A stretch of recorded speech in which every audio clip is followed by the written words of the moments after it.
Course correction. In Dexter's 7th episode, Prater uses a helicopter to transport Dexter, Gareth, and Al to an opulent estate at the start of Resurrection. Prater dismisses Charley's worries, but she doesn't believe it's a good idea to be so exposed.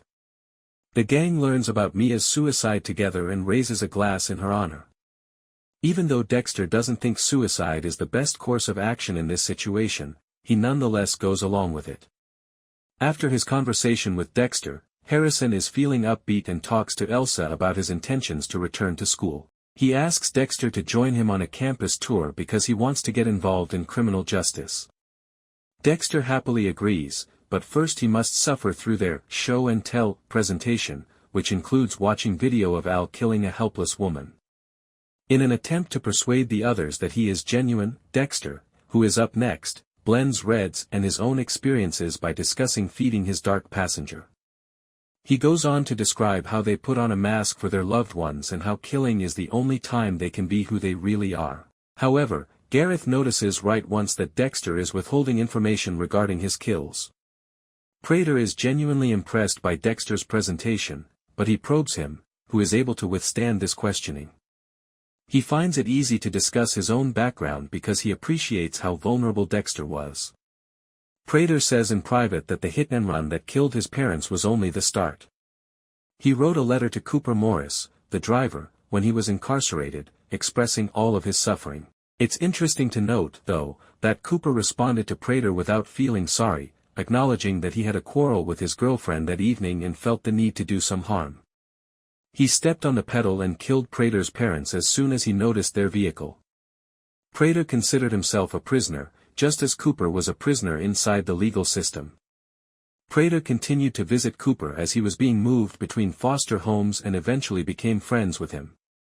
Prater's infatuation with serial killers can be explained by this. He ultimately had a stronger bond with Coop than with his own parents, and he craved the power that comes with exposing these criminals' darkest secrets. Prater was once again alone after Cooper's death, but he developed an addiction to collecting serial killers. He was reminded of Cooper by Dexter's candor, and Prater even displays the first letter he wrote to Cooper. Dexter then decides to fangirl over the murders and tells Gareth the truth about him being a twin. Dexter uses his experience with his own brother, which clearly didn't work out, to his advantage in order to convince Gareth to open up. Dexter responds by pointing out that he killed his twin, starting a heated argument between them before using a wine glass to kill the other Gareth. To Prater, Dexter tells a tale about self-defense and how the maniacal Gemini Killer intended to pursue them all. Charley has some reservations about this, but he pretends that he was only protecting the group, as shown by the slash on his wrist that is a few inches from his artery.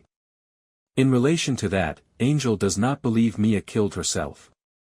He tells Wallace not to undervalue Dexter since he thinks the man is to blame. He is rather amused by Wallace's admission that this most recent kill doesn't quite fit the typical MO, Mia's fingerprints are the source of the sticking point.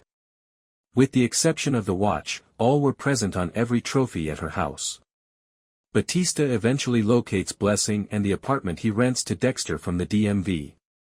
The worry is raised when Blessing, who introduces himself as an old buddy, discloses that Harrison is now going through a tough time. Regretfully, Dexter ends up being late for his college meeting with Harrison because of all the turmoil surrounding the Prater estate. When Wallace enters the lecture hall to speak on the New York Ripper, things take a strange turn. She makes eye contact with Harrison and even sees Dexter, who is late, arrive and sit down with him. When the presentation, Dexter corrects Harrison when Wallace says that serial killers aren't empathetic or lovable. He talks about how much he loves Harrison, but Wallace interrupts them. Harrison's admission that he wants to be a police officer throws both Wallace and Dexter for a loop. It's a great touch, and while he tells Wallace at first that she's been his inspiration, Dexter is really the one responsible. However, Dexter casts doubt on Batista's trustworthiness and explains how he's insane when Wallace brings up the subject. However, it's uncertain if Wallace truly believes this or not. Reassuring Harrison that the murder has been solved and that the police are unlikely to make their own lives more difficult, Dexter is sure that everything will work itself out in the end. But Batista isn't just any cop, and he's determined to get Dexter out no matter what, especially considering what happened in the past. Dexter finds blessing and dances salsa with him that evening, threatening Batista when he approaches too closely. However, Batista places a tracker on Dexter's vehicle before departing.